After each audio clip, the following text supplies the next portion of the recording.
శరీరం కానీ ఈ శరీరంలో ఉన్నటువంటి ఆర్గాన్స్ కానీ అనుభవించేట్లుగా ఈ ప్రకృతి ఈ మొత్తాన్ని డీల్ చేసేటువంటిది ప్రకృతి. ఈ ప్రకృతిలో ఉన్నటువంటి అడ్మినిస్ట్రేటర్ ఈశ్వరుడు చూసుకుంటాడు. మనకి సాంఖ్య విచారణ ఇప్పుడు సూత్రాత్మ అని చెప్తాం. ఆ సూత్రాత్మ ఆ ఈశ్వరుడు ఈ ప్రకృతి మొత్తాన్ని కూడా ఈ ప్రపంచంలో ఉన్నటువంటి సమస్త ప్రాణికోట్ల అన్నిటి యొక్క ఉపాధులను నియమించేది నియంత్రించేది ఆయనే. ఈ సూత్రాత్మ యొక్క కంట్రోల్లోనే పంచదేవతలు ఉంటారు. బ్రహ్మ, విష్ణువు, రుద్రుడు, ఈశ్వరుడు, సదాశివుడు. అర్థమైందమ్మా? మళ్ళీ వీళ్ళ కంట్రోల్లోనే పంచబీజాలు, లంబీజం, వంబీజం, రంబీజం, ఎంబీజం, అంబీజం, పంచశక్తులు, పరాశక్తి, ఆదిశక్తి, జ్ఞానశక్తి, ఇచ్ఛాశక్తి, క్రియాశక్తి, శబ్ద, స్పర్శ, రూప, రస, గంధ తన్మాతృకులు, ఆకాశము, వాయువు, అగ్ని, జలము, పృథివీ, పంచభూతాలు ఇవన్నీ కూడా సూత్రాత్మ కంట్రోల్లో ఉంటాయి, ఈశ్వరుడు యొక్క కంట్రోల్లో ఉంటాయి. ఆ ఈశ్వరుడు ఈ యొక్క పంచదేవతలతోటి, పంచబీజాలతోటి, పంచశక్తులతోటి, పంచ తన్మాత్రకులతో, పంచభూతాలతో ఈ ప్రకృతి అయినటువంటి ఈ సృష్టి అయినటువంటి చక్రాన్ని నడుపుతూ ఉన్నాడు. ఓకే, ఇది అర్థమైపోయింది. ఇప్పుడు మన శరీరంలో శక్తి కేంద్రాలు ఉన్నాయి, షట్చక్రాలు ఉన్నాయి. వాటిని యాక్టివేట్ చేయడానికి ప్రాణాయామం చేయాలి. ఈ చక్రాలు ఎక్కడున్నాయి? సుషుమ్నా నాడిని ఆశ్రయించుకొని ఉన్నాయి. ఈ చక్రాలన్నీ ఎక్కడున్నాయి? సుషుమ్నా నాడిని ఆశ్రయించుకొని ఉన్నాయి. ఓకే, అయితే ఈ సుషుమ్నా నాడిలో అడుగు భాగంలో కుండలిని శక్తి ఉంటుంది కదా, ఆ కుండలిని శక్తిని పైకి తీసుకొని వెళ్ళాలని చెప్తారు. యోగ సాంప్రదాయంలో చెప్తారు. జీవుడు ప్రాణంలో ఇన్స్టాల్ అయి ఉంటాడు. ప్రాణం అంటే వేరే కాదు, ప్రాణమునందు జీవుడు గర్భీకృతమై ఉంటాడు. ప్రాణం విడిగా, జీవుడు వేరే విడిగా ఉన్నాడా? జీవుడు అంటూ వేరే విడిగా లేడు. ప్రాణములోనే జీవుడు ఉంటాడు. ప్రాణములోనే జీవుడు గర్భీకృతమై ఉంటాడు. ప్రాణం వేరే, జీవుడు రెండు ఒక్కటే. ప్రాణమునందు గర్భీకృతమై ఉన్నటువంటి శక్తే జీవుడు, ఆత్మ వేరు. అయితే ఇప్పుడు మనం గురువుగారు చెప్పింది ఏంటంటే, అంటే ఏ యోగ సాంప్రదాయం వాళ్ళైనా కానీ ప్రాణాయామం చేయాలంటారు. కొంతమంది ప్రాణాన్ని గమనిస్తే చాలు అన్నారు. ప్రాణం లోపలికి వెళ్తుంది, బయటకు వచ్చేదాన్ని గమనిస్తే చాలు అన్నారు. మన మిగతా సాంప్రదాయాలు ఏంటంటే ప్రాణాన్ని పూరించి, రేచించి, కుంభించి అలా చేయాలని చెప్పారు. మన గురువు గారు చెప్పినటువంటి సింప్లిసిటీ ఏంటంటే, మనకి మిగతా చక్రాలన్నిటితో సంబంధం లేదు. మనం డైరెక్ట్గా ఆజ్ఞా చక్రాన్ని యాక్టివేట్ చేస్తే సరిపోయిద్దని చెప్పారు. ఎందుకు అంటే మన శరీరంలో ఉన్నటువంటి ఇందాక చెప్పినటువంటి మూలాధారము, స్వాదిష్టానము, మణిపూరకము, అనాహతము, విశుద్ధము అనేటువంటి ఈ 5 చక్రాలు కూడా ఆజ్ఞాచక్రం యొక్క కంట్రోల్లో ఉంటాయి. దేని కంట్రోల్లో ఉంటాయి? ఆజ్ఞాచక్రం యొక్క కంట్రోల్లో ఉంటాయి. ఆజ్ఞాచక్రం అనేటువంటిది ఈ 5 చక్రాలకి మెయిన్ లాంటిది. ఈ 5 చక్రాలకి మెయిన్ లాంటిది. అది యాక్టివేట్ అయితే ఇవన్నీ యాక్టివేట్ అయితే అది యాక్టివేట్ కాకపోతే ఇవి కూడా యాక్టివేట్ కావు. అలాగే మన స్థూల శరీరంలో ఉన్నటువంటి ఇందాక చెప్పుకున్నటువంటి ప్రత్యుత్పత్తి గ్రంథులు కానీ, ఎడ్రినల్ కానీ, ప్యాంక్రియాస్ కానీ, థైమస్ కానీ, థైరాయిడ్ కానీ, ఈ 5 గ్రంథులు మన పిట్యూటరీ గ్లాండ్తో సంబంధం కలిగి ఉంటాయి. అర్థమైందమ్మా? పిట్యూటరీ గ్లాండ్ ఆజ్ఞా చక్రంలో ఉండేటువంటిది. పిట్యూటరీ గ్లాండ్ యాక్టివేట్ అయితే అది కరెక్ట్గా పనిచేస్తే మిగతా గ్రంథులన్నీ కూడా సరిగా పనిచేస్తాయి అన్నమాట. సూక్ష్మ శరీరంలో అవున్నాయి, స్థూల శరీరంలో. సూక్ష్మ శరీరంలో ఆజ్ఞా చక్రం మెయిన్ అన్నమాట. స్థూల శరీరంలో పిట్యూటరీ గ్లాండ్ ప్రధానమైనటువంటిది. ఓకే, అర్థమైందమ్మా? ఇప్పుడు మన మిగతా వాళ్ళందరూ అంటే అన్ని చక్రాలు యాక్టివేట్ అవుతాయి. మనకి అట్లా కాదనమాట. మెయిన్ చక్రం ఏదైతే ఉన్నదో ఆజ్ఞా చక్రం, మెయిన్ చక్రం ఏంటది? ఆజ్ఞా చక్రం. దాన్ని యాక్టివేట్ చేస్తే చాలని చెప్పారు గురువుగారు. దాన్ని యాక్టివేట్ చేయడానికి మనకు ప్రాణాయామ సాధన చెప్పారు, మన గురువుగారు చెప్పారు. మన గురువుగారు ఏం చేశారంటే, ప్రాణాన్ని ఎలా పీల్చుకొని ఆ లోపల నుంచి కొండ నాలుక వెనక నుంచి పైకి నిదానంగా తీసుకువెళ్ళాలి అని చెప్పారు. అలా ఎప్పుడైతే మనం తీసుకెళ్తామో ప్రాణాన్ని అలా తీసుకువెళ్తే మిగతా చక్రాలతో సంబంధం లేదు. ఇప్పుడు డైరెక్ట్ ఆజ్ఞా చక్రంగా వెళ్తుంది ప్రాణం. అర్థమైందమ్మా? మిగతాదైతే మనం ముక్కుతో పీల్చుకుంటారు. దీన్ని ముక్కుతో పీల్చుకోగల, గొంతుతోనే పీల్చుకోవచ్చు. దీన్ని గొంతుతోటే పీల్చుకొని డైరెక్ట్గా కొండ నాలుక నుంచి ఆజ్ఞా చక్రంలోకి తీసుకువెళ్ళాలి. ఇది అయిన తర్వాత మళ్ళీ ఎలా చేయాలో చూపిస్తాను నేను. అర్థమైందమ్మా? ఆజ్ఞా చక్రంలో అలా తీసుకువెళ్ళాను నిదానంగా. ఇప్పుడు ఒకసారి తీసుకెళ్ళను, రెండోసారి, మూడోసారి, నాలుగోసారి, ఐదోసారి ఇలా మనం తీసుకెళ్తూ ఉండాలి, తీసుకొస్తూ ఉండాలి. వెళ్ళేప్పుడు అంటే ఆ యొక్క ఉచ్ఛ్వాస నిశ్వాసంలోనే ఆ ప్రాణంలోనే గాలి లోపలికి వెళ్ళేప్పుడు సో అనే శబ్దం వస్తుంది, బయటకు వచ్చేప్పుడు హమ్ అనేటువంటి శబ్దం వస్తుంది. ఈ సో హమ్ అనేటువంటి దాన్ని గమనిస్తూ ప్రాణాన్ని ఆజ్ఞాచక్రంలోకి తీసుకెళ్ళాలి లోపల నుంచి.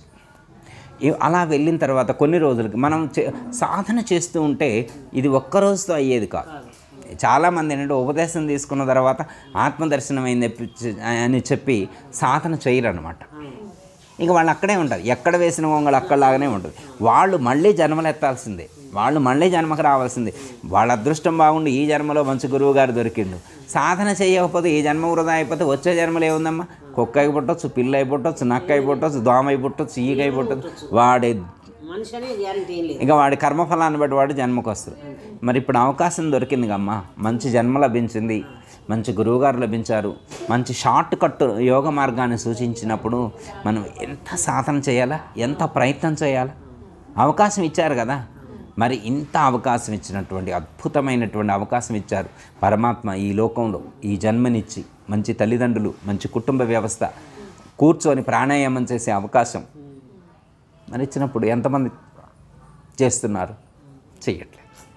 అంటే ఎవరికైతే చేసే సామర్థ్యం ఉంటుందో లేకపోతే ఆ పుణ్యఫలం ఉంటుందో వాళ్ళు చేయగలుగుతారు. అందుకే మన గురువుగారు ఫస్ట్ చెప్పారన్నమాట, ఈ యొక్క సోహం ధ్యానం చేయాలి అంటే ఫస్ట్ గురుమాన మంత్రాన్ని క్రమం తప్పకుండా అనుష్ఠానం చేయమని చెప్పారు.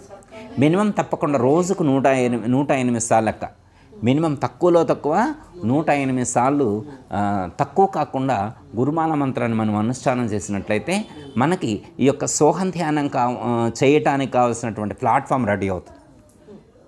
అది చేయటానికి కావాల్సినటువంటి వనరు ఏర్పడుతుంది. ఈ ప్రకృతి మనకు అలాంటి అవకాశాన్ని కల్పించింది, సోహం ధ్యానం చేయడానికి కావాల్సినటువంటి అవకాశం.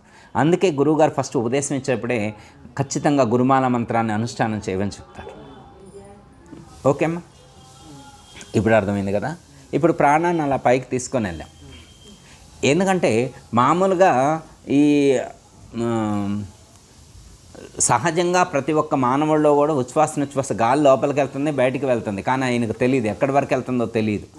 మనం కొంచెం అవగాహన చేసుకుంటే అది భూమధ్యం వరకు వెళ్తుందని తెలుసు. కానీ అది అలా సహజ ఇడాపింగళ నాడుల్లో వెళ్ళింది లెక్కలోకి కాదు. ఇడాపింగళ నాడుల ద్వారా వెళ్ళేది లెక్కలో కాదు, సుషుమ్నా నాడిలో నుంచి వెళ్ళాలి. ఆజ్ఞాచక్రం యాక్టివేట్ కావాలంటే ఏంటి? సుషుమ్నా నాడిలో నుంచి ఈ యొక్క ప్రాణము, ఈ యొక్క ప్రాణశక్తి జీవుడు ఆజ్ఞాచక్రాన్ని టచ్ చేయాలి. ఎప్పుడైతే ఆజ్ఞాచక్రం యాక్టివేట్ అవుతుందో ఒక దివ్యానుభూతి కలుగుతుంది. ఆజ్ఞాచక్రం యాక్టివేట్ అయితేనే ఒక దైవానుభూతి కలుగుతుంది, అద్భుతమైనటువంటి అనుభూతి కలుగుతుంది, ప్రశాంతత ఏర్పడుతుంది, ఒక దివ్యమైనటువంటి ఒక ప్రశాంతత అనేటువంటిది ఏర్పడుతుంది. కోపం తగ్గిపోయింది, కోరికలు తగ్గిపోతాయి, ఆనందం తగ్గిపోయింది. ఇంకా అసలు ఈ ప్రకృతికి సంబంధించినటువంటి విషయ సుఖాలను అనుభవించాలి అనేటువంటి తపన తగ్గిపోయింది. ఇప్పుడు కొంతమంది ఉంటారు ఉపదేశం తీసుకొని 20 ఏళ్ళైనా ఇంకా బిర్యానీ తినాలని, అది తినాలని, ఇది తినాలని అనేటువంటి తపనతో ఉంటారు. కానీ ఆజ్ఞాచక్రం యాక్టివేట్ అయిన తర్వాత అవన్నీ తగ్గిపోతాయి, అంటే తీవ్రత తగ్గిపోయింది. అర్థమైందమ్మా? ఇప్పుడు ఆజ్ఞాచక్రం యాక్టివేట్ అయితే పూర్తయినట్టు కాదు.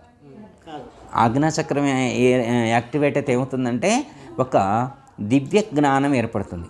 అంటే ఈ ప్రకృతికి పరమాత్మకు మనకు, ప్రకృతి అంటే శరీరం అనుకోమ్మ, ఈ శరీరానికి పరమాత్మకి మనకు ఉండేటువంటి ఇంటర్నల్ లింక్స్ తెలుస్తాయి, అవన్నీ తెలుస్తాయి అన్నమాట. మనం ఎలాంటి కర్మలు చేసి ఉన్నాం, ఇలాంటి జన్మకి ఎందుకు వచ్చాము, ఇలాంటి వాళ్ళ తల్లిదండ్రులు ఎందుకు అయ్యారు, మనం ఇప్పుడు ఈ సాధన ఎందుకు చేస్తున్నాము, ఎప్పటి వరకు చేయాలి, ఎలా చేయాలి అనేటువంటి ఒక పరిపూర్ణమైనటువంటి ఒక అవగాహన సాధకుడికి ఏర్పడుతుంది. అర్థమైందమ్మా? ఆజ్ఞాచక్రం యాక్టివేట్ అయితే ఈ ప్రకృతికి సంబంధించినటువంటి ఒక పరిపూర్ణమైన అవగాహన ఏర్పడుతుంది. ప్రకృతి అంటే ఈ శరీరం కానీ మన చుట్టూ ఉన్నటువంటి ఈ పరిసరాలు కానీ వీటికి సంబంధించినటువంటి మన పెద్దలు ఏమని చెప్తారు అంటే దీనికి ఆజ్ఞాచక్రం యాక్టివేట్ అయినటువంటి వాడికి పరమాత్మ యొక్క ఆజ్ఞలు అందుతాయి, పరమాత్మ యొక్క ఆలోచనలు, పరమాత్మ యొక్క సంకల్పాలు, లేకపోతే ఆ గురుమూర్తి యొక్క థాట్ ఏదైతే ఉంటుందో అది నీకు పరిపూర్ణంగా అనుభూతికి అందుతుంది అని చెప్తారు. వారి యొక్క ఆజ్ఞ నీకు అందుద్ది, దేవతల యొక్క ఆజ్ఞ నీకు అందుద్ది. అంటే అర్థం చేసుకున్నటువంటి సామర్థ్యం ఏర్పడుతుంది. అర్థమైందమ్మా? 6th సెన్స్ 7th సెన్స్ అంటారుగా, అవన్నీ వచ్చేస్తాయి అనమాట. మీకే తెలుస్తుంది అనమాట. ఎదుటి వాళ్ళని చూడంగానే వాళ్ళ బయోగ్రఫీ లేకపోతే ఏదైతే ఉంటుందో వాళ్ళ మనస్తత్వం ఏంటి, వాళ్ళ కర్మఫలం ఏంటి, వాళ్ళు ఏమవుద్ది కొన్ని చెప్పేస్తారనమాట. కొంతమంది బయటికి చెబుతారు, కొంతమంది గుర్తించగలుగుతారు. అవతల మనిషిని చూడగానే వాళ్ళు ఎలాంటి వాళ్ళు అన్నది గుర్తించగలుగుతారు. వాళ్ళలో పాజిటివ్ ఎనర్జీ ఎంత పర్సెంటేజ్ ఉంది, నెగిటివ్ ఎనర్జీ ఎంత పర్సెంటేజ్ ఉంది ఊరికనే అర్థమైపోయింది. మనిషి నవ్వుతున్నంత మాత్రాన గురువుకి అర్థమైపోయిందమ్మా. చాలామంది గురువులకి ఎదుటి వాళ్ళని చూడంగానే వాళ్ళ మనస్తత్వం ఏంటి, వాళ్ళ మనిషి తీరేంటి, బొట్టు పెట్టుకుంటేనే భక్తులని అనుకోడు గురువు గారు. అర్థమైందమ్మా. వేషం వేసుకొని వచ్చినంత మాత్రాన గురువు గుర్తించలేనటువంటి స్థితిలో ఉండరమ్మా. ఊరికనే గుర్తిస్తారు. వాళ్ళకి అర్థమైపోయింది అనమాట. ఎవరి ఇన్నర్ స్టెబిలిటీ ఉంటుంది కదా, ఇన్నర్ సంస్కారాలు ఉంటాయి కదా, వాటన్నిటికి సంబంధించినటువంటి కొంత గురువు గుర్తించగలుగుతారు. కొన్ని అయితే పూర్తిగా తెలుస్తుంది కొంతమంది గురువులు కదా, కొంతమందికి అయితే కనీసం ఇలాంటి ఫీలింగ్స్తో ఉండుండొచ్చు అనేటువంటి ఊరికనే గుర్తిస్తారనమాట. అయితే గుర్తించినా కానీ గురువు ఏం మాట్లాడరనమాట. గురువేం మాట్లాడరమ్మా, మౌనంగా ఉంటారు. గురువు మౌనంగా ఉన్నాడంటే ఏం తెలియదని అర్థం కాదమ్మా, నీతో మాట్లాడదలుచుకోలేదని అర్థం. అర్థమైందమ్మా. మౌనంగా ఉన్నాడంటే గురువుకు తెలియక మౌనంగా ఉండటం కాదు, అలాంటి అవలక్షణాలు ఉన్న వాళ్ళతో మాట్లాడటం ఇష్టం లేక మౌనంగా ఉన్నాడని అర్థం. ఆయన ఏమనుకుంటాడు, నాకు గొప్పగా తెలుసు కాబట్టి ఆయన ఏం మాట్లాడలేదు అనుకుంటాడు. ఎవరి థీమ్ వాళ్ళకు ఉంటుంది, ఎవరి ఆలోచన వాళ్ళకు ఉంటుంది అన్నమాట. అయితే ఇప్పుడు ఏంటంటే ఆజ్ఞాచక్రం యాక్టివేట్ అయినప్పుడు అప్పుడే చాలా అనుభూతి కలుగుద్దమ్మా.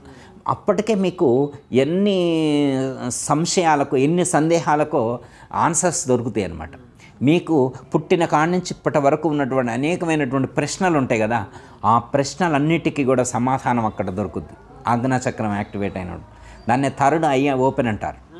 థర్డ్ ఐ ఓపెన్ అంటారు. థర్డ్ మూడో కన్ను తెరుచుకోవటం. మూడో కన్ను తెరుచుకోవటం అంటే ఆజ్ఞాచక్రం ఓపెన్ అవ్వటం అనమాట.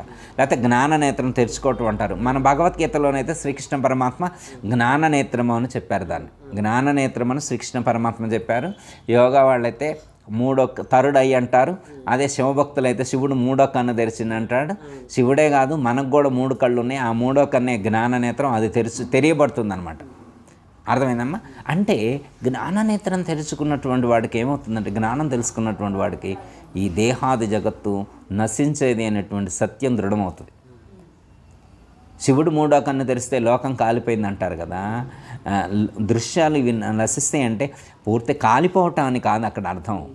మనకి కూడా అలాంటి ఆ జ్ఞాననేత్రం తెచ్చుకున్నప్పుడు ఇదంతా నశించిపోయేదే, ఇదంతా కాలి బూడిదైపోయేదే, కాలంలో కలిసిపోయి కాలాగ్నిలో నశించేదే అనేటువంటి జ్ఞానం బోధపడుతుంది. అంతే, ఏమీ అవ్వదు.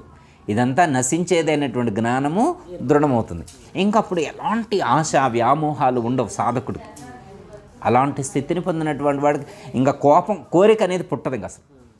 అర్థమైందమ్మా. అలాంటి స్థితిని పొందినటువంటి ఆజ్ఞాచక్రం యాక్టివేట్ అయినటువంటి వాడికి కోరికలు పూర్తిగా నశిస్తాయి, కోపం పూర్తిగా తగ్గిపోయింది. కామము, క్రోధము, లోభము, మోహము, మదము, మాసనము, దంభము, దర్పము, ఈర్ష్య, అసూయ, రాగము, దేశము, అహంకారం, మమకారం, ఈషణత్రయాలు, వాసనత్రయాలు అన్నీ కూడా నశించిపోతాయి. దేని మీద వ్యామోహం. నువ్వు 100 కోట్లు తీసుకొచ్చి ఇచ్చినా ఆయన ఎగిరిపడ్డు, రూపాయి ఇచ్చినా ఫీల్ అవ్వడు.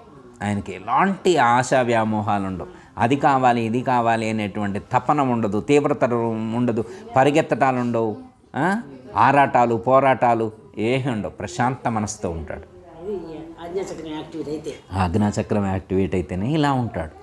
ఇంకొంచెం ముందుకెళ్ళిన తర్వాత సహస్రార చక్రం యాక్టివేట్ అయితే, సహస్రార చక్రంలోకి జీవుడు ప్రవేశిస్తే, సహస్రార చక్రంలోకి ఈ జీవుడు ఈ ప్రాణము ప్రవేశిస్తాయి. భగవద్గీతలో చెప్తారు, భ్రువోర్ మధ్య ప్రాణం ఆవేశ సమ్యక్. నీ యొక్క ప్రాణాన్ని భ్రూమధ్య స్థానంలో నుండి పైకి తీసుకెళ్ళన్నాడు. మూర్ధ్యాదయాత్మన ప్రాణం ఆస్థిత యోగధనుడు. నీ యొక్క ప్రాణాన్ని సహస్రార చక్రంలోకి మూర్తి స్థానంలోకి తీసుకువెళ్ళన్నారు. అంతే, తీసుకువెళ్తే చాలు, నువ్వే పరమాత్మ అవుతావు. నువ్వే పరమాత్మవు అనేటువంటి జ్ఞానం నీకు దృఢమవుతుంది. ఇప్పుడు దాకా నువ్వు వేరు పరమాత్మ వేరు అనుకున్నావు. గురువుగారు చెప్పినప్పుడు వింటే బాగానే ఉందనిపిస్తుంది, వింటే బాగానే ఉందని అనిపిస్తుంది. కాకపోతే నీకు అనుభూతి అందదన్నమాట. థియరీ పార్ట్ వింటేనే అనుభూతి కలిగింది కదా. ఇప్పుడు ప్రత్యక్షంగా అహం బ్రహ్మస్మి, ప్రజ్ఞానం బ్రహ్మ, అయమాత్మ బ్రహ్మ, తత్వమసి బ్రహ్మ, సర్వం కల్విదం బ్రహ్మ అనేటువంటి ఈ యొక్క మహావాక్యాల భావానికి నువ్వు కనెక్ట్ అయిపోతావు. ఆ భావస్థితిని అనుభూతి చెందుతూ, అహం బ్రహ్మస్మి, అయమాత్మ బ్రహ్మ అనేటువంటి మహావాక్య స్థితికి నువ్వు అనుభూతమవుతావు. ఆ స్థితిని అనుభూతి చెందుతూ ఆ వాక్యానికి నీవు అనుసంధానింపబడి ఉంటామన్నమాట.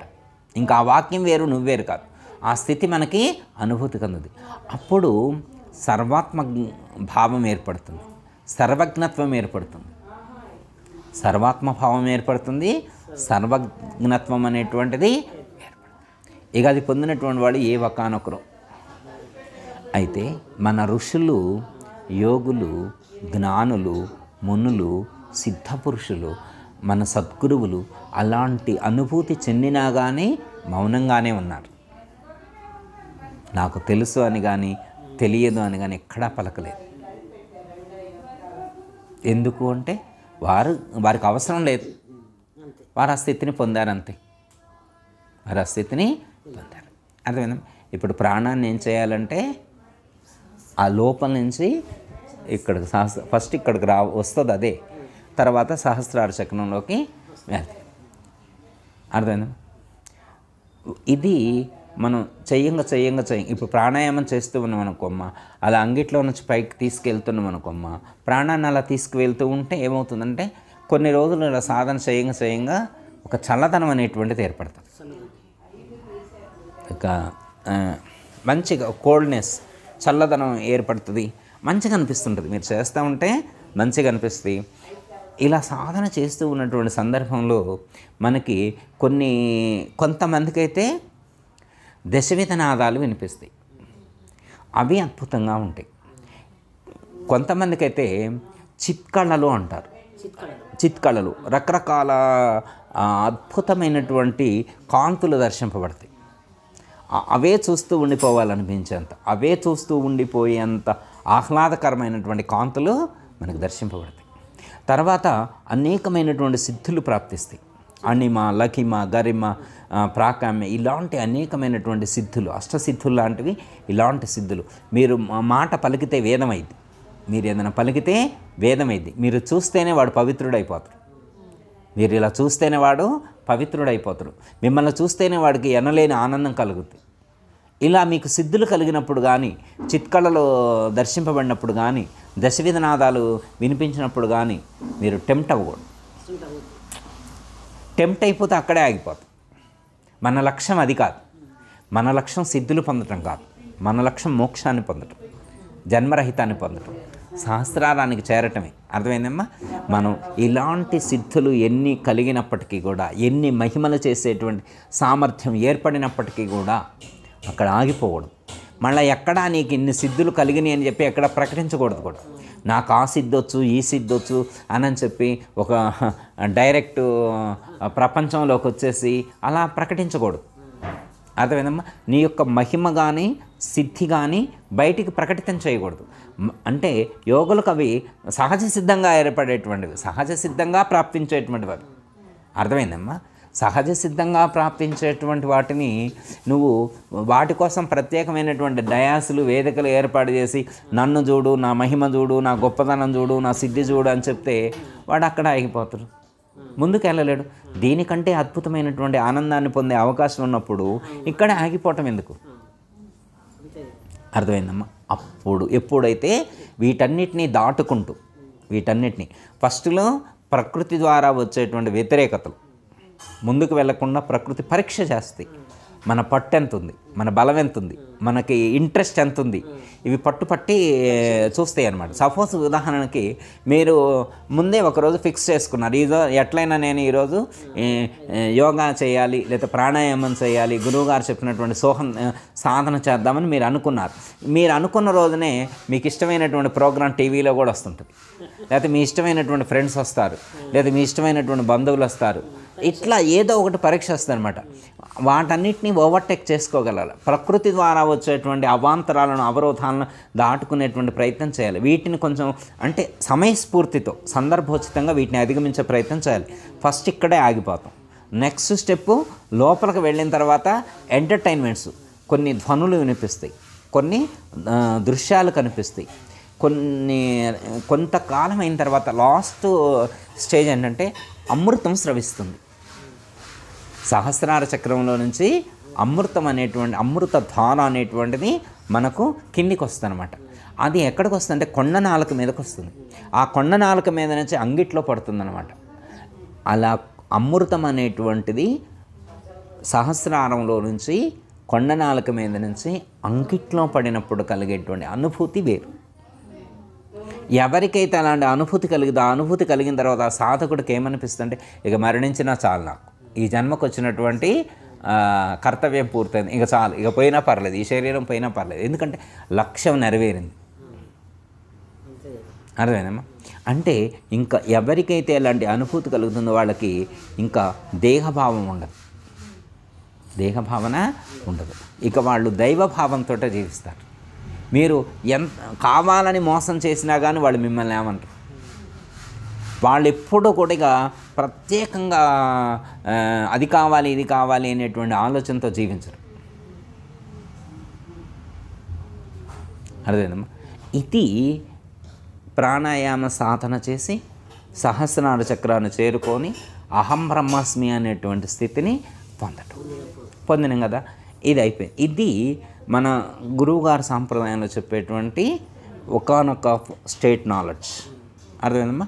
దీన్ని అమనస్కము అంటారు, లేకపోతే మహావాక్య స్థాయి అంటారు, బ్రాహ్మీ స్థితి అంటారు. అర్థమైందమ్మా? ఇక్కడ నుంచే స్టార్ట్ అయ్యేది అచల పరిపూర్ణ బోధ. ఇంకా అసలు అచల పరిపూర్ణ టచ్ అవ్వాలి ఇక్కడ. ఇది ఎరుక అంటారు, దీన్ని శుద్ధ ఎరుక స్థితి అంటారు, దీన్ని శుద్ధ ఎరుక స్థితి అంటారు. అది ఈ స్థితి కలిగిన తర్వాత అచల పరిపూర్ణ సాంప్రదాయక సద్గురువు దగ్గరకు వస్తే అప్పుడు పరిపూర్ణ సూచన చేస్తారు గురువు. పరిపూర్ణ సూచన అప్పుడు చేస్తారు. అప్పుడు చెప్పేటువంటి ద్వాదశి, షోడశి, పంచదశి అనేటువంటి ఈ 3 మంత్రాల యొక్క అర్థాన్ని అప్పుడు తెలుసుకోవాలి. అంటే ఇంత సాధన చేసి ఇంత స్థితిని పొందిన తరువాత పరిపూర్ణ బోధ వినాలి, వాళ్ళు వినాలి, వాళ్ళకి అర్థమైంది పరిపూర్ణ బోధ, అప్పుడు అర్థమైంది. అర్థమైందమ్మా? మీరు లోకంలో చూడండి అమ్మ, రకరకాల వాళ్ళు కనిపిస్తుంటారు, వాళ్ళకి గుణం కుదరదు, గురి కుదరదు. అర్థమైందమ్మా? జ్ఞానం ఉండదు. అర్థమైందమ్మా? ఇంకా భౌతికమైనటువంటి విషయ సుఖాలతోటే మగ్నత చెంది ఉంటాడు. అర్థమైందమ్మా? నిగ్రహ శక్తి ఉండదు, వాళ్ళకి నిగ్రహ శక్తి ఉండదు. అర్థమైందమ్మా? అనేకమైనటువంటి వ్యామోహాలతో జీవిస్తూ ఉంటారు, తప్పిస్తూ ఉంటారు. మరి వాళ్ళకి ధన వ్యామోహం ఉంటుంది, శరీర వ్యామోహం ఉంటుంది, ప్లాట్లు కొనుక్కోవాలని ఉంటుంది, సుఖాలు అనుభవించాలని, లగ్జరీ పొందాలని ఉంటుంది. మరి ఇంత వ్యామోహంతో పరుగులు పెట్టేటువంటి మనిషికి ఈ జ్ఞానం ఏడందుంది? వాళ్ళకు అందేది కాదు. అర్థమైందమ్మా? అయితే భగవద్గీతలో శ్రీకృష్ణ పరమాత్మ దీనికి ఏమని చెప్పారంటే, యతృచ్ఛా లాభ సంతుష్టో, అప్రయత్నంగా వచ్చినటువంటి సుఖాలను విడిచిపెట్టాల్సినటువంటి అవసరం లేదు, ప్రయత్నం లేకుండా. సపోజ్ మీరు ఒక చోట ఒక 20 ఎకరాలు కొన్నారు, ఎకరం లక్షలకే 20 ఎకరాలు కొన్నారు. తదనంతరం 10 సంవత్సరాలు గడిచిన తర్వాత ఆ ₹1,00,000 కొన్నటువంటిది ₹1,00,00,000 అయిందనుకోమ్మా, అది యాదృచ్ఛికంగా వచ్చింది. అది అర్థమైందా? అది నీ ప్రయత్నం లేదు అందులో. ఇలా అప్రయత్నంగా వచ్చినటువంటి లాభం కానీ నష్టం కానీ, అప్రయత్నంగా లాభం వచ్చినా నష్టం వచ్చినా కానీ నువ్వు స్పందించాల్సినటువంటి అవసరం లేదు. అర్థమైందా? ఎందుకంటే అది యాదృచ్ఛికంగా వచ్చింది, నువ్వు అనుభవించు, తప్పులేదు. నువ్వు యాదృచ్ఛికంగా నీకు ₹1,00,00,000 వచ్చినాయి, కారు కొనుక్కో, తిరుగు, అభ్యంతరం లేదు. కాకపోతే ఏంటంటే అవతల వాడికి వచ్చింది నాకు కూడా రావాలి అనేటువంటి తపనతోటి, ఆరాటంతో పోరాటం చేసి కుస్తీని పడొద్దు. అర్థమైందమ్మా? లోకంలో చూడమ్మా, ఈర్ష్య అసూయలతో రగిలిపోతుంది లోకం. లోకం ఎలా ఉంది? ఈర్ష్య అసూయలతో రగిలిపోతుంది. మరి అలాంటి వాడు కూడా బొట్లు పెట్టుకొని తిరుగుతుంటాడు. పలకరిస్తే తెలుస్తుంది వాస్తవం ఏంటన్నది. అర్థమైందమ్మా? కాసేపు కూర్చోబెట్టి కదిలిస్తే లోపల ఏముందో అర్థమైంది. కానీ చెప్పడం మాత్రం బొట్లు పెట్టుకుంటాడు, అడ్డం బొట్టు, నిలువు బొట్టు అన్నీ పెట్టుకొని ఉపన్యాసం చెప్తూ ఉంటాడు కదమ్మా. అంటే ఇది ఒక్కళ్ళకి తెలియాల్సిన అవసరం లేదు. మనం ఎంత స్థితిని పొందాము, ఏవి అనుభూతి చెందాము అని ఒక్కళ్ళకి తెలియజెప్పాల్సినటువంటి అవసరం లేదు. మనకు తెలిస్తే చాలు. మనం ఏమి సాధన చేస్తున్నాము, మనకు ఎలాంటి ఫలితాలు వస్తూ ఉన్నాయన్నటువంటిది మనకి తెలిస్తే చాలు. ఇప్పుడు మనం ఒక డాక్టర్ దగ్గరికి వెళ్ళామనుకో, ఆయన ట్రీట్మెంట్ చేస్తూ ఉన్నాడు, మనం నడువు నొప్పి అని వెళ్ళారు, బ్యాక్ పెయిన్ అని చెప్పి వెళ్ళారు. వెళ్తే డాక్టర్ గారు ట్యాబ్లెట్లు ఇచ్చామన్నానంటే, నాయన ఈ ట్యాబ్లెట్స్ వాడుతూ ఈ పచ్చని చేస్తూ ఉంటే క్రమేపీ మార్పు వస్తుంది అని చెప్పారు. క్రమేపీ మార్పు వస్తుంది అన్నారు. అలాగే ఖచ్చితంగా మార్పు వస్తుంది. ఆ డాక్టర్ని ఫాలో అయినప్పుడు ఖచ్చితంగా మార్పు అనేటువంటిది వచ్చి తీరుద్ది. మనం ఆ ట్యాబ్లెట్లు వాడుతుంటే ఆ డాక్టర్ గారు చెప్పినట్టే కొద్ది తగ్గింది, ఇంకొద్ది తగ్గింది మనకు అర్థమవుతుంది. అలాగే ఈ మార్గంలోకి వచ్చిన తర్వాత ఈ సాధన చేస్తూ ఉంటే గురువు చెప్పిన పద్ధతిగా జీవించాలి. మన ఇష్టం కాదు, గురువు చెప్పిన పద్ధతిగా జీవించాలి. శాస్త్రదృష్టం గురుర్వాక్యం, శాస్త్రదృష్టం గురుర్వాక్యం అంటే శాస్త్రంలో చెప్పిందే చెప్తారు గురువు సొంతం చెప్తారా? ఇప్పుడు నాయనగారు ఉన్నారు, నాయనగారు సొంతం చెప్పారా? లేదు. ఇది నాయనగారు ఓన్ క్రియేషన్ కాదు, ఓన్ క్రియేటివిటీ కాదు. ఇది వాళ్ళ గురువు దగ్గర ఏమి నేర్చుకున్నారో అది చెప్పారు. మరి వాళ్ళ గురువు గారు ఓన్ క్రియేషన్ కాదు, అంతకు పైన ఉన్నటువంటి వాళ్ళ గురువు ఏం చెప్పారు? అర్థమైందమ్మా? స్వగురు అంటే మన గురువు, పరమ గురువు అంటే వాళ్ళ గురువు, పరమేశ్వర గురువు అంటే ఆ పైన గురువు. ముగ్గురే గురుత్రయం అంటారు. వాళ్ళు చెప్పిందే చెప్తాం మనం, పరమగురు పరమేశ్వర గురు. అర్థమైందా? వాళ్ళు చెప్పింది వీళ్ళకి, వీళ్ళు చెప్పింది వీళ్ళకి, మనకు అట్ట చేరింది. మరి మూలం ఎవరంటే దక్షిణామూర్తి. మూలం ఎవరు? దక్షిణామూర్తి.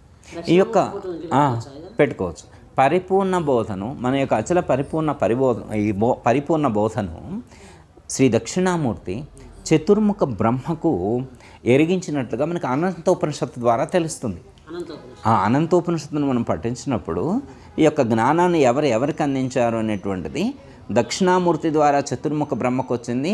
అలాగే విష్ణువుకి కూడా ప్రాప్తించింది. చతుర్ముఖ బ్రహ్మ విష్ణువుకి ఇద్దరికి కూడా దక్షిణామూర్తి ద్వారా లభించింది.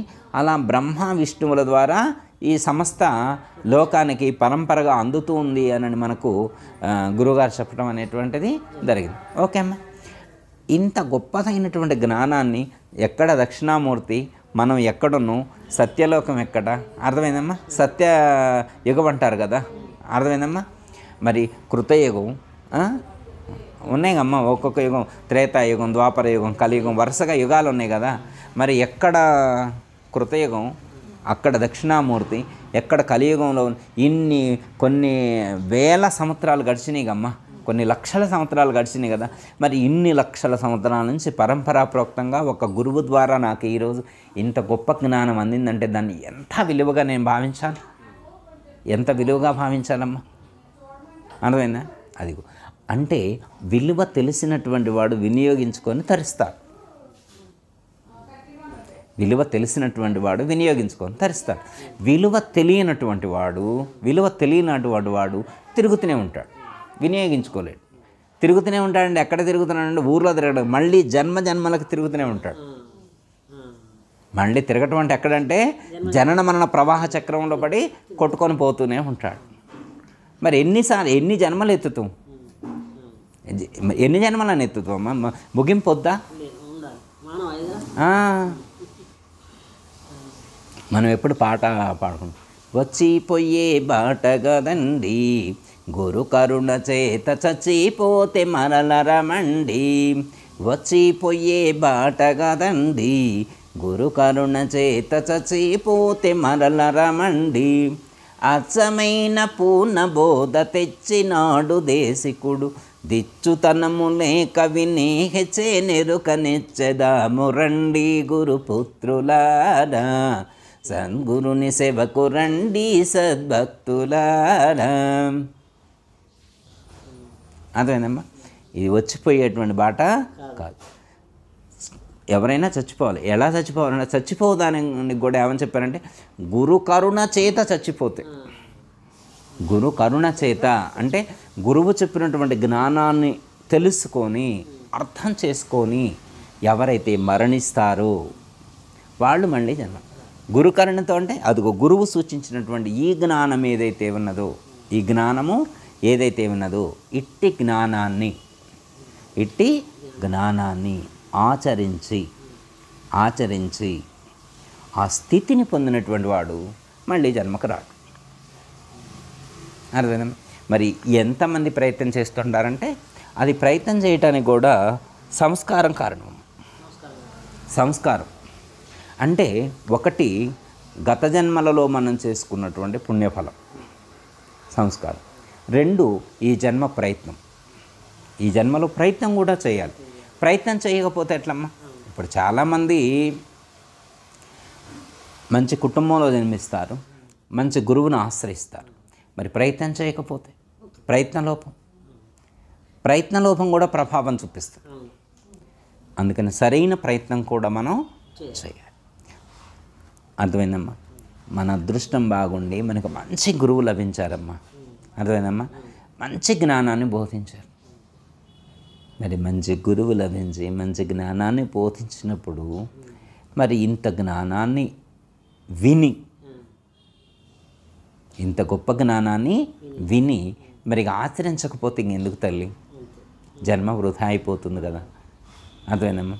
మనం ఈ జన్మకు వచ్చిందే ఈ జ్ఞానాన్ని పొందటానికి. ఇంకా వేరే ఏముందమ్మా? ఎంటర్టైన్మెంట్ ఇది ఏముంది తల్లి? ఎంటర్టైన్మెంట్ ఇది ఏముంది? మనిషికి ఎందుకో అమ్మా మరి ఈ ఎంత అనుభవించినా ఇంకా అనుభవించాలి అనేటువంటి తీవ్ర తపన అన్నమాట. అర్థమైందమ్మా?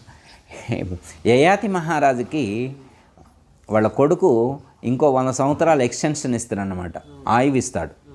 ఇస్తే 200 సంవత్సరాలు అనుభవించాడు జీవితాన్ని.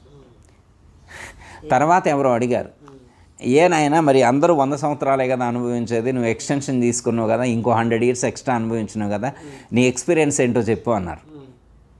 ఆయన అయితే మహారాజ్ చెప్తారు, 200 సంవత్సరాలు కాదు, ఇంకా 200, ఇంకా ఇంకా ఇంకా ఇంకా అవసరమైతే 2000 సంవత్సరాలు జీవించినా కానీ ఈ యొక్క విషయ సుఖాలు ఇక నాకు చాలు అని అనవు. మనసు తృప్తి చెందదు. ఇంకా ఇంకా ఇంకా ఇంకా ఇంకా కావాలి కావాలి కావాలి కావాలని తప్పిస్తుంటాం. అర్థమైందమ్మా? ఇప్పుడు మనం పుట్టిన కానించమ్మా ఎన్ని టీలు తాగుంటాం, ఎన్ని రకాల ఇడ్లీ తినుంటాం, ఎన్ని రకాల బిర్యానీలు తినుంటాం, ఎన్ని రకాల స్వీట్లు తినుంటాం, ఎన్ని రకాల పులిహారలు తినుంటాం. మరి ఇన్ని రకాల టిఫిన్లు, ఇన్ని రకాల పులిహారలు, ఇన్ని రకాల పరవణాలు, ఇన్ని రకాల బిర్యానీలు, ఇంకా మనకు వెజ్ అయితే వెజ్, నాన్ వెజ్ వాళ్ళు నాన్ వెజ్, ఇన్ని రకాలు తిన్నారు. డ్రింక్స్ చేసేవాళ్ళు, కూల్ డ్రింకులు తాగేవాళ్ళు, రకరకాలు ఉన్నారు కదా. మరి నాకు చాలు అని అన్నోళ్ళు ఎవరమ్మా? పోనీలే 50 సంవత్సరాల నుంచి తింటూ ఉన్నాం కదా, ఇంకా చాలులే అని అన్నోళ్ళు ఎవరు? ఎన్నాళ్ళు తింటాం? ఎన్నాళ్ళు తింటాం అంటే లేచిన కాడి నుంచి రోజు అదే పనిగా లేచిన కాడి నుంచి ఏం చేస్తామంటే లేవగానే బ్రష్ చేసుకుంటా. ఏనైనా బ్రష్ ఎందుకంటే టీ తాగడానికి, తర్వాత టిఫిన్ చేయటానికి, తర్వాత లంచ్ ప్రిపరేషను, తర్వాత స్నాక్స్ ప్రిపరేషను, తర్వాత డిన్నర్ ప్రిపరేషను. వండుకోవాలా, తినాలా. అయితే ఆయన ఒక్కడే వండుకోలేడు, అందుకని వండుకోవడానికి ఒక భార్యను ఏర్పాటు చేసుకుంటాడు.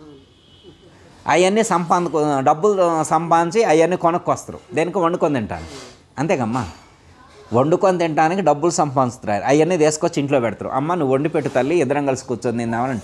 ఎవడు వండి పెట్టినందుకు ఆవిడకి వేరే ఎక్స్ట్రా డ్యూటీ, సంపాదించాల్సినటువంటి అవసరం లేదు. ఆవిడ వండి పెడితే తినే ఎలిజిబిలిటీ ఆమెకు వచ్చింది, ఆయన సంపాదించుకొని వస్తారు. ఇద్దరు కలిసి కూర్చొని తింటారు. పెళ్ళైన కానీ తింటూనే ఉన్నారు కమ్మా.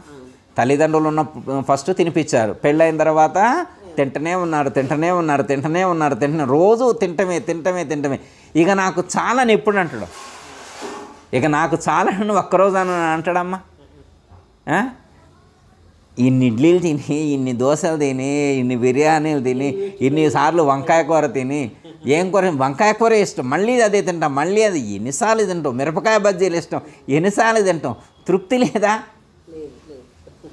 అదే మనిషికి తృప్తి లేదు. అదే చెప్తాడు యయాతి మహారాజు. ఆయన ఈ ప్రపంచంలో కొన్ని వేల సంవత్సరాలు నువ్వు అనుభవించినా కానీ ఈ ప్రకృతిలో ఉన్నటువంటి విషయాలు ఇంకా చాలు అని అనదు మనసు. ఎంత అనుభవించినా ఇంకా చాలు అని అనదు. అందుకే ఏం కావాలి? సంతృప్తి చెందాలి మనసు. సంతృప్తి చెందిన మనస్సు ఇంకటువైపు వెళ్ళదు. అందుకే జ్ఞానాన్ని ఎరిగించాలన్నారు. ఈ విషయ సుఖాల్లో ఉన్నటువంటి వాస్తవికత ఏందో సాధకుడికి గుర్తించాలి. ఇవి ఏమన్నారంటే మన ఋషులు వీటిని ఏమని చెప్పారు? అల్ప సుఖాలు అన్నారు. అయితే శాశ్వతమైనటువంటి సుఖానికి సంబంధించినటువంటి అనుభూతి కలిగించినప్పుడు అల్ప సుఖాన్ని ఆటోమేటిక్గా విడిచిపెడతారు. ఎప్పుడు విడిచిపెడతారు? ఎప్పుడు దాకా వీడు అనుభవిస్తారంటే శాశ్వతమైనటువంటి సుఖాన్ని, ఆ యొక్క ఆత్మానుభూతిని, దివ్యానుభూతిని, బ్రహ్మానందానుభూతిని అది పొందేదాకా వీడు అనుభవిస్తూనే ఉంటాడు. ఇవే కావాలి అంటూ ఉంటాడు. ఆ అనుభూతి నీకు ఎప్పుడు కలుగుద్ది? గురువుని ఆశ్రయిస్తే. ఆ అనుభూతి నీకు ఎప్పుడు కలుగుద్ది? గురువు చెప్పిన మార్గంలో అడుగులు వేస్తే. మరి ఇంకెన్ని సంవత్సరాలు జన్మ వృధా చేసుకుంటావు? జన్మ వృధా అయిపోతుంది, నీకు టైం లేదు. నేను చాలా కాలం బ్రతుకుదా ఉంటావు, అది వేస్ట్. నువ్వు చాలా కాలం బ్రతకు, ఎంతో కాలం ఉండవు. చాలా తక్కువ సమయం ఉంది మనకి చాలా తక్కువ సమయం ఉంది. పూర్వకాలంలో ఎక్కువ రోజులు జీవించేవాళ్ళు. వాళ్ళు 60 సంవత్సరాలు వస్తే బాధ్యతలు పిల్లలకు అప్పచెప్పి వాళ్ళు ఇంట్లో కూర్చొని పిల్లలకి మంచి మాటలు చెప్పుకుంటూ వాళ్ళ సాధన కొనసాగించేటువంటి వాళ్ళు. ఇప్పుడు అలా పరిస్థితి లేదు. 60 సంవత్సరాలు వచ్చినా కానీ తాళం చేయి ఆయన దగ్గరే ఉండాలి. అదే సుఖాలు అనుభవించాలి ఇంకెప్పుడు. అదే సమయం చాలా తక్కువ ఉంది. ఈ తక్కువ సమయంలో ఆరోగ్యంగా ఉన్నప్పుడే ఏదైనా చేయాలి. అర్థమైందమ్మా? ఇక వృద్ధాప్యం వచ్చిన తర్వాత ఇంకే నడుము సహకరించదా, మెడ సహకరించదా, ఏది సహకరించదు, ఏది సహకరించదు తల్లి. మరి ఇప్పుడు మనకున్న అవకాశాన్ని మనం సద్వినియోగం చేసుకోవాలా వద్దా? అందుకే గృహస్థు ధర్మాన్ని పాటిస్తూ అర్థమైందమ్మా, మన సాధన మనం చేసుకునేటువంటి ప్రయత్నం చేయాలి. ఆ లక్ష్యాన్ని చేరేటువంటి ప్రయత్నం చేద్దాం. మన గురువుగారు మంచి అవకాశం ఇచ్చారు, మంచి జ్ఞానాన్ని. మంది షార్ట్ కట్, డొంక తిరుగుడు లేదు, షార్ట్ కట్ స్ట్రైట్గా వెళ్ళేటువంటి విధానాన్ని మన గురువుగారు మనకు సూచించారు. అర్థమైందమ్మా? అలాంటి మంచి మార్గంలో జీవించి ఆ యోగ స్థితిని పొంది తర్వాత ఆ పరిపూర్ణ లక్ష్యాన్ని కూడా, అర్థమైందమ్మా, ఆ ఎరుక రహిత స్థితిని, పరిపూర్ణ దర్శనం ద్వారా ఎరుక రహిత స్థితిని పొందేటువంటి ప్రయత్నం మనం చేసి ఈ యొక్క జన్మను సార్థకం చేసుకునేటువంటి ప్రయత్నం చేద్దాం. జయతల సద్గురు ప్రభు మహారాజుకు.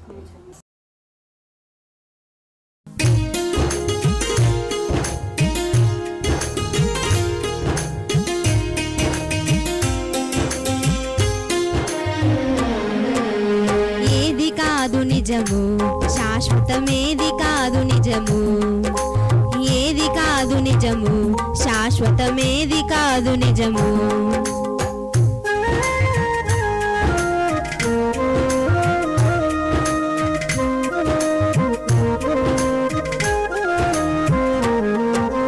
ఏది కాదు నిజమేది కాదురా, శాశ్వతమైనది ఏదో తెలియరా. మేదిని లోపల సాధన చేసి జనన మరణము లేనిది కనరా. ఏది కాదు నిజము శాశ్వతమేది కాదు నిజము, ఏది కాదు నిజము శాశ్వతమేది కాదు నిజము.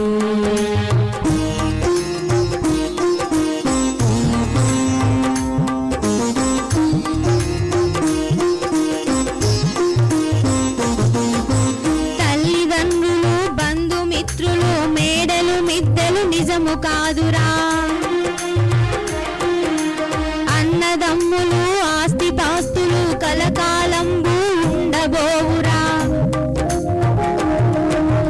ఏది కాదు నిజము శాశ్వతమేది కాదు నిజము, ఏది కాదు నిజము శాశ్వతమేది కాదు నిజము.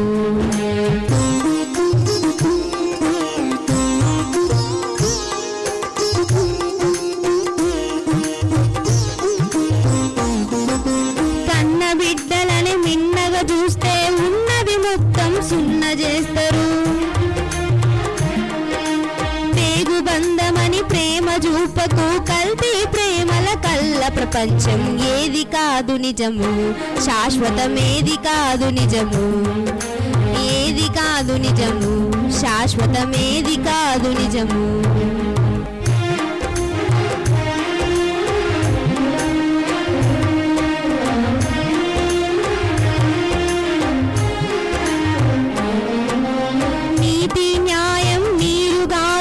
సత్యం ధర్మం సాగనివ్వరు. పతనం మంచుల పరుగులు తీసే పాతకముల ప్రపంచమురా. ఇది ఏది కాదు నిజము శాశ్వతమేది కాదు నిజము, ఏది కాదు నిజము శాశ్వతమేది కాదు నిజము.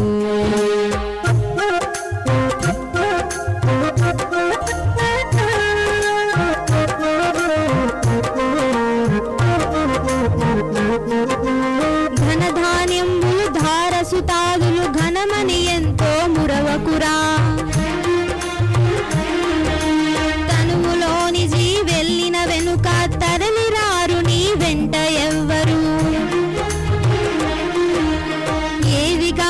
నిజము, శాశ్వతమేది కాదు నిజము. ఏది కాదు నిజము, శాశ్వతమేది కాదు నిజము.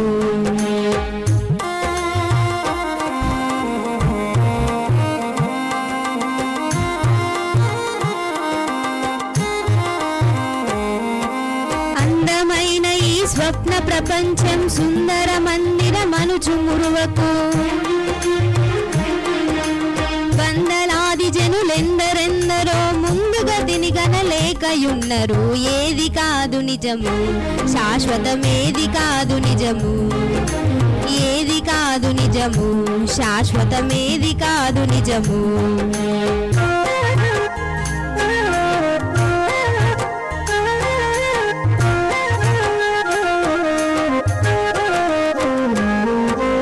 పండిత పామర ముని జనులందరూ కాయము నిజమని కలలుగందురు. నిమిషములోనే మాయమమ్మునో నిలువబోదు ఈ కాయము నమ్మకు. ఏది కాదు నిజము, శాశ్వతమేది కాదు నిజము. ఏది కాదు నిజము, శాశ్వతమేది కాదు నిజము.